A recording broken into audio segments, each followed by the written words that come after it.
Hello friends, स्वागत आहे तुमचं जीटी इंजिनिअरिंग अकॅडमी या युट्यूब चॅनलवर. दिस साइड गोकुल टेकाले. अँड आज आपण जो व्हिडिओ बनवणार आहोत तो काल जो रिझल्ट अनाऊन्स झाला एमएसटी सीईटीचा. सो भरपूर स्टुडंटला चांगले मार्क्स आहेत, भरपूर स्टुडंटला जेवढे एक्सपेक्टेड पर्सेंटाईल होते मार्क जास्त असून सुद्धा कमी पर्सेंटाईल आलेले आहेत. सो त्याबद्दल पूर्ण हा व्हिडिओ असेल की जो काही सगळ्यांचा डाऊट असतो, ज्यांना पण कमी पर्सेंटाईल आले आहेत त्यांच्या पॅरेंट्ससाठी किंवा स्टुडंट्सला एक मोठा डाऊट असतो की ह्या पर्सेंटेजवर कमी पर्सेंटेज आले आहेत तर मला इंजिनिअरिंगला ऍडमिशन भेटेल का, राईट. सो याबद्दल हा पूर्ण व्हिडिओ असणार आहे. पूर्णपणे व्हिडिओ पहा, मित्रांसोबत शेअर करा आणि चॅनलला नक्की सबस्क्राईब करा. यामध्ये तुम्हाला चांगल्या प्रकारे हेल्प करण्याचा माझा प्रयत्न राहील. आणि ज्यांना पण पुणे युनिव्हर्सिटीमध्ये ऍडमिशन घ्यायचं आहे, पुणे युनिव्हर्सिटीमध्ये रिजन येतात Pune region, Nashik region, Ahilyanagar region, Baramati. So या या एरियामध्ये जेवढे पण इंजिनिअरिंग कॉलेज आहेत त्यामध्ये जर तुम्हाला त्यापैकी जर कोणत्या इंजिनिअरिंग कॉलेजला ऍडमिशन घ्यायचं असेल तर व्हॉट्सअप ग्रुप आहे, डिस्क्रिप्शन बॉक्समध्ये लिंक दिली, त्यामध्ये नक्की जॉईन करा. तुम्हाला इंजिनिअरिंग कॉलेजसाठी गायडन्स केला जाईल, राईट. आणि टोटली फ्री ऑफ कॉस्ट असणार आहे, यामध्ये कोणतेही मी चार्जेस वगैरे घेणार नाहीये. फक्त एवढंच आहे की भरपूर स्टुडंट्सला, पॅरेंट्सला इन्फॉर्मेशन नसते, माहिती नसते. प्रत्येक स्टुडंट हा काउन्सिलिंग घेऊ शकत नाही किंवा माहिती नसतं. सो त्यासाठी जस्ट हा मी प्रयत्न करणार की जेवढी मला माहिती आहे. मी 2010 मध्ये सिंहगड कॉलेजमध्ये ऍडमिशन घेतलं होतं. 2014 मध्ये मी पासआउट झालेलो आहे, विदाऊट एटीकेटी पासआउट आहे. एकदाही एकाही सब्जेक्टला बॅक नाही लागलेलं मला. अँड मी टीचिंग मध्ये पण जवळपास 7-8 वर्षापासून इंजिनिअरिंग स्टुडंटला टीच करत आहे. जो काही माझा एक्सपिरियन्स आहे, जेवढी काही मला इन्फॉर्मेशन आहे ते मी देण्याचा प्रयत्न करणार. कारण की मला आठवतं ज्यावेळेस मला इंजिनिअरिंगला ऍडमिशन घ्यायचं त्यावेळेस माहिती कोणालाच नसते, राईट. त्यावेळेस एवढा सोशल मीडिया पण नव्हता किंवा युट्यूब वगैरे पण माहिती कोणालाच नसते. अँड चांगले मार्क असताना पण, ठीकठाक पर्सेंटेज असताना पण अशी भीती वाटते की मला इंजिनिअरिंगला ऍडमिशन भेटणार की नाही भेटणार, राईट. सो त्याबद्दल आता आपण डिटेलमध्ये सुरुवात करूया ह्या व्हिडिओला. तर फर्स्ट ऑफ ऑल, ज्यांना पण चांगले मार्क्स भेटलेत, 85 अबोव्ह आहेत, त्यांना जी ब्रांच पाहिजे ती ब्रांच भेटणार, त्यामध्ये काही डाऊट नाहीये. मे बी कॉलेज थोडंफार कॉम्प्रोमाइज करू शकतात. बट मी सांगेल तुम्हाला, जर तुम्हाला ब्रांचमध्ये जास्त इंटरेस्ट असेल, म्हणजे त्या टिपिकल ब्रांचमध्ये किंवा विशिष्ट ब्रांचमध्ये, तर तुम्ही ब्रांचकडे जा, कॉलेजकडे एवढं बघू नका. कारण की ब्रांच जो सब्जेक्ट असणार आहे ते जे तुम्हाला त्यामध्ये करिअर करायचं ते जास्त इम्पॉर्टंट आहे.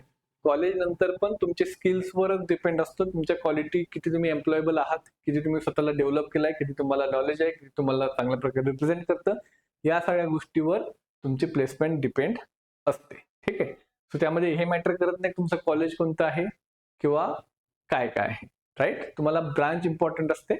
आता ब्रांच, जसं मी लास्ट व्हिडिओमध्ये पण सांगितलं होतं, ब्रांच तोच डिसाईड करणार स्टुडंट ज्यांना स्कोर चांगला झाला आहे. 85 च्या अगेन्स्ट अबोव्ह असतील मार्क्स तर तुम्हाला सीएस, आयटी, एएनटीसी ह्या ब्रांच कोणत्याही कॉलेजमध्ये, चांगल्या कॉलेजमध्ये भेटून जाईल. बट एखादा स्टुडंट आहे तो खूप मेहनती आहे, चांगला अभ्यास पण करतोय, बट त्याला कमी पर्सेंटेज आहेत, तर त्याच्यासाठी मी हे सांगेल, जर पर्सेंटेज कमी असतील तर फर्स्ट ऑफ ऑल हे समजून घ्या की इंजिनिअरिंग मध्ये सगळ्यांना ऍडमिशन भेटते. किती जरी कमी पर्सेंटेज असेल, इव्हन 10 पर्सेंटेज जरी असेल, 12 पर्सेंटेज जरी असेल, तरी सुद्धा तुम्हाला इंजिनिअरिंगला ऍडमिशन भेटू शकते, राईट. हा, ब्रांच जी पाहिजे ती नाही भेटणार, बट ऍडमिशन भेटणार. कारण इंजिनिअरिंग मध्ये भरपूर सारे कॉलेजेस आहेत, त्याच्या भरपूर साऱ्या सीट्स अवेलेबल असतात. प्रत्येक वर्षी काही सीट्स ह्या रिकाम्या असतात, राईट. तर तुम्हाला ऍडमिशन भेटणार नाही अशी गोष्ट नाहीये, तुम्हाला ऍडमिशन नक्की भेटणार. बट तुम्हाला जी ब्रांच पाहिजे ती भेटणार नाही, राईट. आता ब्रांच बद्दल जर सांगायचं तर असं आहे का फक्त सीएस, आयटी, एएनटीसी या ब्रांचचा जॉब भेटतात? नाही. तर प्रत्येक ब्रांचमध्ये तेवढा स्कोप असतो, प्रत्येक ब्रांचमध्ये तेवढ्या ऑपॉर्च्युनिटीज असतात. जर आपण स्वतःला एम्प्लॉयबल केलं, तर आपण स्वतःला जर चांगले स्किल डेव्हलप केले, चांगलं नॉलेज घेतलं 4 वर्षामध्ये, तर तुम्ही कोणत्याही ब्रांचमध्ये असं असू द्या, तुम्हाला चांगला जॉब नक्की लागणार आहे, ठीक आहे. असं पण भरपूर स्टुडंट्स असतात ज्यांना 12th मध्ये काही कारणामुळे कमी पर्सेंटेज आले, बट त्यांनी कोर नॉर्मल ब्रांच घेतली, त्याच्यामध्ये केमिकल असू शकते किंवा इन्स्ट्रुमेंटेशन असू शकते, ऑटोमोबाईल असू शकते, प्रोडक्शन असू शकते. ब्रांचेस पण भरपूर आहेत, जवळपास 12-13 ब्रांचेस आहेत जे की बऱ्याच कॉलेजमध्ये आहेत, राईट. सो ज्या पण ब्रांचला तुमच्या पर्सेंटाईल नुसार कोणती ब्रांचला तुम्हाला ऍडमिशन भेटते त्याचा तुम्हाला थोडासा स्टडी करायचा आहे, त्याचा तुम्हाला थोडंसं अनालिसिस करायचं आहे. आणि त्या पर्सेंटाईल नुसार जिथे पण ऍडमिशन भेटते, असं नाहीये जर तुम्हाला केमिकलला ऍडमिशन भेटलं किंवा इन्स्ट्रुमेंटेशनला ऍडमिशन भेटते, मी नाही तुम्ही घ्या. कारण की तुम्ही कोणतीही इंजिनिअरिंग करून, म्हणजे नॉन टेक इंजिनिअरिंग करून सुद्धा, मेकॅनिकल, इलेक्ट्रिकल, सिव्हिल, केमिकल ही इंजिनिअरिंग करून सुद्धा जर तुम्ही साइड बाय साइड जर स्वतःचे कोडिंग स्किल डेव्हलप केले, वेगवेगळे लँग्वेजेस जर शिकले तुम्ही, कॉम्प्युटर लँग्वेजेस, तर तुम्हाला पण सेम ऑपॉर्च्युनिटी भेटते जेवढी की बाकीच्या एक CS स्टुडंटला भेटते किंवा IT स्टुडंटला भेटते. ठीक आहे. आणि जर आता कमी मार्क्स आले असतील तर निगेटिव्ह थॉट्सला काढून टाका. ठीक आहे. हे तुमचे फायनल मार्क्स आहेत, याला तुम्ही ऍक्सेप्ट करा. एवढे मार्क आहेत. आता यातून बेस्ट मी काय करू शकतो यावर तुम्ही जास्त फोकस केला पाहिजे. ठीक आहे. माहिती आहे की भरपूर भीती वाटत असते, भरपूर निराश येत असते की मला मार्क्स जेवढे पाहिजे तेवढे भेटले नाही, मला आता चांगला कॉलेज भेटेल का, मला चांगला जॉब भेटेल का. तर एक गोष्ट सांगतो की तुम्हाला ज्यांना खूप चांगले मार्क्स भेटले याचा अर्थ असा नाही की त्यांना लगेच जॉब भेटणार आहे. लगेच इन द सेन्स त्यांना जॉब भेटणारच आहे. तर आपल्याला लाईफमध्ये प्रत्येक ठिकाणी आपल्याला एफर्ट द्यायचे असतात, प्रत्येक ठिकाणी आपल्याला मेहनत करायची असतात.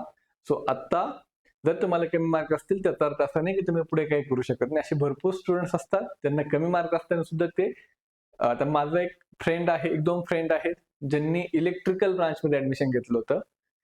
इंजिनिअरिंग केली. इंजिनिअरिंग केल्यानंतर काही कोर्सेस केले, 1 वर्षभर प्रॅक्टिस केली, नॉलेज घेतलं, राइट. त्यानंतर आता ते आयटी मध्ये जॉब करतायत आणि चांगल्या पॅकेजवर पण आहेत. असं नाही की पॅकेज कमी आहे, राइट. 9-10 लाख पर्यंत त्यांचं पॅकेज आहे सध्याचं, राइट. जसं जसं त्यांचा एक्सपिरियन्स वाढेल तसं तसं त्यांचा पॅकेज पण वाढणार आहे. सो मला सांगायचं हे आहे की आता जरी कमी मार्क पडले असतील तरी त्यातून निराश होऊ नका. त्यातून पण बेस्ट काहीतरी आपण बनवू शकतो. बेस्ट फक्त तुमच्यामध्ये मेहनत घ्यायची तयारी पाहिजे. कोणतीही गोष्ट शिकल्यानंतर येत असते. सो फक्त तुम्हाला आता जे कॉलेज पाहिजे, जी ब्रांच पाहिजे त्याचा हट्ट न धरता तुम्हाला तुमच्या मार्कनुसार काय भेटते त्यानुसार आपल्याला प्लॅन करावा लागेल. तर फर्स्ट ऑफ ऑल ऍडमिशन सगळ्याला भेटणार आहे ही गोष्ट समजून घ्या. त्यामुळे तो डाऊट जर असेल मनामध्ये तो काढून टाका. सेकंड की तुमच्या मार्कनुसार तुम्हाला कोणती ब्रांच आणि कोणते कॉलेज भेटू शकते ते बघा. आता मी हे कोणासाठी सांगतो ज्यांना खूप कमी मार्क आहेत. आता मॅक्सिमम स्टुडंटला 50, 60, 70, 80 च्या आसपास मार्क असतात, 40% आसपास पर्सेंटेजच्या आसपास मार्क असतात. तो ऍडमिशन तर भेटणारच आहे. आणि असं नाहीये की जर मी मागच्या व्हिडिओमध्ये पण सांगितलं तर मी टॉपचे जर 10 कॉलेज सोडले, COAP, PICT, VIT, त्यानंतर कमिन्स कॉलेज, वालचंद सांगलीचं, त्यानंतर आपलं DY Patil, JSPM Tathawade, PC सुई हे जर कॉलेज सोडले तर बाकी जेवढे पण कॉलेजेस आहेत सगळे कॉलेजची लेवल सेम आहे. सो त्यामुळे तुम्ही असं समजून घेऊ नका की बाबा ह्या कॉलेजला लागलं तरच जॉब लागतो, असं काहीही नाही, राईट. आता मी इंजिनिअरिंगचे क्लासेस घेतोय. मला माहिती आहे की बाबा अख्खे पुणे युनिव्हर्सिटीमध्ये मग ते अहिल्यानगर असू द्या, बारामती असू द्या, नाशिक असू द्या, पुणे असू द्या, सगळ्या कॉलेजचे स्टुडंट माझ्याकडे क्लासेसला असतात, ऑनलाईन क्लासेसला असतात. तर प्रत्येकाशी माझं कम्युनिकेशन आहे. तर प्रत्येक कॉलेजमध्ये प्लेसमेंट होतात. तुम्ही एम्प्लॉयबल पाहिजे, राईट. तुम्ही प्रत्येक कॉलेजमध्ये जा, प्रत्येक कॉलेजच्या बाहेर बॅनर लावलेले आहेत की बाबा ह्या स्टुडंटला आमच्याकडे प्लेसमेंट भेटलेली आहे. बट पॉइंट हा आहे की आपल्याला त्यामध्ये जायचं असेल तर आपल्याला थोडंसं स्वतःच्या स्किलवर काम करावं लागतं. तर ते ऑटोमॅटिकली टाइम टू टाइम होत राहतं. त्यामध्ये आता तो विचार करायची गरज नाही. आता तुम्ही लक्षात घ्या की तुम्ही पॉझिटिव्ह राहा. तुम्हाला इंजिनिअरिंगला ऍडमिशन घ्यायचं आहे. कॉलेज कोणतं भेटतंय ते मॅटर करत नाही जास्त काही. ठीक आहे. ते मॅटर कधी करतं ज्यावेळेस तुम्हाला चांगले मार्क्स आहेत मग चॉईस. आता आपल्याला मार्क जर कमी आहे तर आपल्याला आपल्या मार्कनुसार आपल्याला कॉलेज निवडावं लागेल. आणि त्यामध्ये तुम्ही चांगल्या प्रकारे जर एफर्ट दिले 4 वर्षामध्ये तर डेफिनेटली तुमची लाईफ जी आहे पुढची फ्युचर जो आहे तो बेटर असू शकतो. एक गोष्ट लक्षात ठेवा, जर यामध्ये जर चांगले मार्क्स पडले असतील तरी सुद्धा तुम्हाला अभ्यास करावा लागणार आहे इंजिनिअरिंगचा. जर कमी मार्क आहेत तरी सुद्धा तुम्हाला अभ्यास करावा लागणार आहे. सो एफर्ट जे आहेत, मेहनत जी आहे ती आपल्याला लाईफ टाइम करावी लागते. ती कधीच संपत नाही. आज ज्यांना खूप जास्त मार्क्स आले, चांगले मार्क्स, याचा अर्थ असा नाही की त्यांची मेहनत संपलेली आहे. पुढे पण करायची आहे. तर आता होणार काय, आता तुमचा रिझल्ट लागला आहे तर त्यानंतर आता तुमचं रजिस्ट्रेशन होणार आहे, राईट. आता 12वी नंतर सगळे स्टुडंट इंजिनिअरिंग येतात का नाही, काही वेगवेगळ्या करिअर ऑपॉर्च्युनिटीज निवडतात. कोणी कॉमर्स मध्ये जाईल, कुणी BA मध्ये जाईल, कुणी BCS मध्ये जाईल, BSc मध्ये जाईल, ऍग्री मध्ये जाईल. सो आता इंजिनिअरिंग साठी तुमचं एक सेपरेट CET सेल काय करणार, एक रजिस्ट्रेशन फॉर्म फिल करणार, जसं आपण लास्ट मध्ये पण बघितलं होतं. तर 4-5 दिवसानंतर तुमचं रजिस्ट्रेशन स्टार्ट होतील. त्यामुळे तुम्हाला प्रॉपर फॉर्म फिल करायचे आहे. नंतर तुमचं डॉक्युमेंटेशन होईल, व्हेरिफिकेशन होईल, डॉक्युमेंट तुम्हाला स्कॅन करावं लागतील, ते व्हेरीफाय होईल. त्यानंतर रँक येईल आणि नंतर मग तुम्हाला कॉलेज लिस्ट टाकायची. बट कॉलेज भरपूर आहेत, भरपूर म्हणजे पुणे युनिव्हर्सिटीमध्ये जर बघितलं तर अराउंड 45च्या आसपास, 50च्या आसपास कॉलेजेस असतील, राईट. आणि त्यामध्ये वेगवेगळे ब्रांचेस भरपूर आहेत. 5-6 मिनिमम तर 6-7 ब्रांच असतात प्रत्येक कॉलेजला, राईट. तर तुम्हाला तुमच्या मार्कनुसार कट ऑफ लिस्टनुसार तुम्हाला तुमच्या आधी लिस्ट बनवायची आहे आणि पहिल्या राऊंडला जितके जास्त कॉलेज टाकतील तितके जास्त टाका. फक्त सिक्वेन्स वाईज करा. त्यासाठी तुम्ही कट ऑफ बघू शकतात आणि जर तुम्हाला कोणताही डाऊट आला, काहीतरी आलं तरी पण माझ्याशी तुम्ही संपर्क करू शकतात. खाली तुम्हाला नंबर दिसत असेल. व्हॉट्सअप ग्रुप आहे, त्यामध्ये जॉईन व्हा. तुम्हाला इंजिनिअरिंग ऍडमिशनसाठी पण गाईड केलं जाईल आणि एकदा ऍडमिशन झाल्यानंतर पुढे कसा अभ्यास करायचा, काय करायचं त्याबद्दल तुम्हाला गाईड्स केलं जाईल. सो आता सध्या तर तुम्हाला फक्त कॉलेजवर अभ्यास करायचा आहे. आपल्या मार्कनुसार आपल्याला कोणती ब्रँच भेटते त्यावर अभ्यास करायचा आहे. बाकी आता टेन्शन घेऊन काही फायदा नाही. हे आपले फायनल पर्सेंटाइल आहे.